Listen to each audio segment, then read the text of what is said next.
Проживая свою жизнь, старайтесь обучаться в течение жизни постоянно.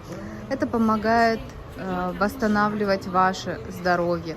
На каждом этапе жизни ставьте для себя какую-то новую задачу, благодаря которой вы будете развиваться, обучаться и таким образом помогать себе и своему мозгу функционировать более гармонично, слаженно и безопасно для вас в течение всей жизни. Постарайтесь помнить об этом, что сколько бы лет вам не было, 20, 30, 40, 50, 60, 70 и далее, старайтесь каждый раз ставить для себя какую-то задачу для своего развития, помогая себе и своим физическим особенностям развиваться и не застаиваться, то есть помогая себе сохранять свою жизнь, свою молодость и свое здоровье во благо.